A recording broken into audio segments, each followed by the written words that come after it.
E o Brasil é o país que menos dá espaço aos especialistas contrários à tese do aquecimento global como resultado da ação humana. A informação é de um estudo da Universidade de Oxford.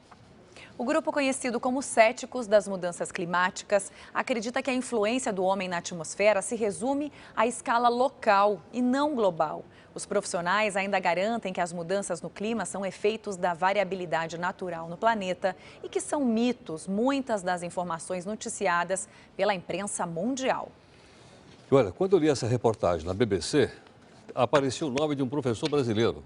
Falei, caramba, é um professor de climatologia, portanto um homem da Universidade de São Paulo, que tem credibilidade, obviamente, mas ele dizia na reportagem o seguinte: ninguém da mídia brasileira me dá espaço para falar. O professor Ricardo Augusto Felício está aqui para falar. Boa noite, professor. Boa noite, obrigado pela oportunidade. Então, poder... está aqui a sua chance, como você disse que ninguém está a chance, vamos ter que dar uma chance para ouvir o outro lado. Que bom, né? Que bom. Boa noite, professor. Boa noite. Na verdade, na mídia internacional, você tem um espaço maior para os cientistas que contestam a hipótese do aquecimento global, mas no Brasil a gente não tem esse mesmo espaço. E também nas revistas científicas, os trabalhos normalmente são bloqueados, os trabalhos que vão ser submetidos a... Bloqueados, quer dizer, são censurados? Eles são Como censurados, se fosse uma sabotagem, professor? Completamente. A ciência tem propósito, tem donos. No Brasil isso é muito claro. A nossa equipe chamada Fake Climate, né, são os diversos pesquisadores brasileiros. Também temos contatos com outros pesquisadores internacionais. Há uma troca de informações bem abundante.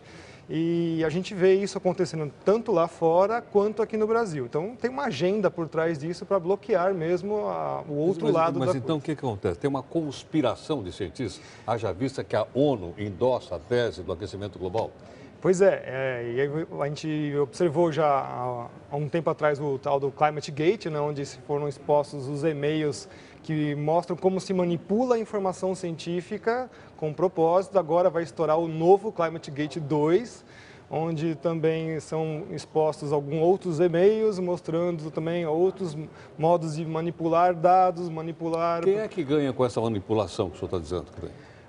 Bom, existem grandes grupos econômicos que querem forçar uma nova economia no mundo. Então, que é uma quebra de paradigma de falar assim, bom, quem que deve usar o petróleo ou quem não deve? E criar um mercado da fumaça através disso. E você consegue, dessa maneira, bloquear o desenvolvimento dos países que estão emergentes. Então, não é à toa que a censura ao clima, né, aos cientistas climáticos, vem muito do Brasil e na Índia também.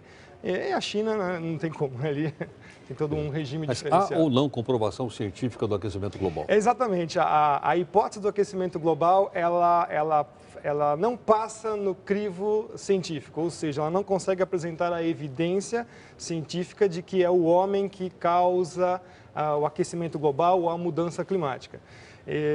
Mas pode, então, estar havendo um aquecimento global sem a participação humana? Pode, mas um fenômeno geológico do planeta, é isso? Exatamente, um fenômeno natural, mas ainda assim os dados mostram que isso já estacionou desde 98 e, na verdade, são ciclos naturais. Mas nós temos divulgado aqui dados dizendo que aumentou em 1 grau a temperatura recentemente. Não, isso não é verdade. Tanto é que o próprio programa do BEST, que seria um estudo assim, mais fabuloso possível, feito com os dados, o Richard Miller correu dizer na frente, o diretor do instituto, falando assim, olha, a gente provou que realmente o aquecimento global existe, ele era um cético, e a subdiretora falou assim, não, isso aqui é uma fraude, você não pode falar isso, eles vão ter que republicar as informações, mostrando que realmente o clima é normal, a temperatura... E as revistas científicas todas que comprovam, que apoiam essa tese?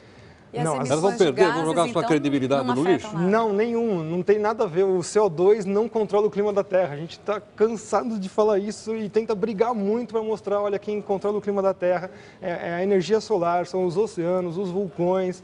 Professor, o CO2 não tem essa capacidade. Então essas mudanças todas que a gente vê aí, noticia o tempo todo, alteração brusca de temperatura, o verão que demora a chegar, o inverno que também atrasa. O que causa tudo isso, então? Isso faz parte da variabilidade climática. A gente tem que entender que nós temos os jogadores do clima, os players, e, como uma partida de futebol, nunca, você pode ter os mesmos jogadores, mas nunca vão ser os mesmos. Então, todo ano, o clima tem um comportamento diferenciado.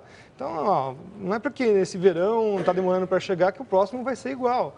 Então, a gente tem que ter esse entendimento. Na verdade, na própria ciência climatológica, na climatologia geográfica, isso já é levado em conta. Tanto é que a gente chama de variabilidade climática natural. Então, esse atraso do verão, por exemplo, que a gente está vivendo agora, dezembro, já com esse frio, era esperado? Não, ele não é esperado. É então, na verdade, é muito difícil você fazer prognósticos. Isso é uma pergunta muito boa, porque, vamos fazer prognósticos de tempo. Bom, o prognóstico de tempo já é uma coisa assim que ele é extremamente restrito. Ele consegue atuar aí em 5, 6 dias e olhe lá, né? Aqui no Brasil a gente erra bastante, porque o nosso clima tropical ele é mais variável ainda. Como é que a gente pode fazer, então, prognósticos para o clima daqui 100 anos? Isso é uma verdadeira terra da fantasia. Então, eu quero que a gente, explicar isso bem para as pessoas. Quando a gente joga essas coisas dentro dos computadores, os modelos climáticos que a gente fala, a gente só está desenhando cenários. É um jogo. Não existe aquilo de fato. Tanto é que aquilo ali é baseado em emissão de gases humanos, ou seja, está atrelado à economia. E a economia não controla o clima também. Professor, bom, eu acho que está aqui, então, garantido o seu espaço para você desmentir que há um aquecimento global. Respeitamos, obviamente, a sua opinião, como de todo mundo aqui, né? Eu acho que o jornalismo é feito exatamente dessas contradições, né? A ciência também, né? E talvez a ciência também. Às vezes precisa olhar até o noticiário internacional, como foi o caso aqui da BBC, para poder desenvolver isso. Vamos aguardar, então, para ver o que a ciência tem a dizer a respeito disso. Espero que a gente consiga. E espero que isso aqui seja o primeiro passo para abrir um espaço maior para você debater na mídia brasileira. Que ótimo, que ótimo. Tá bom? Eu que agradeço a oportunidade. Obrigada, professor. Boa noite.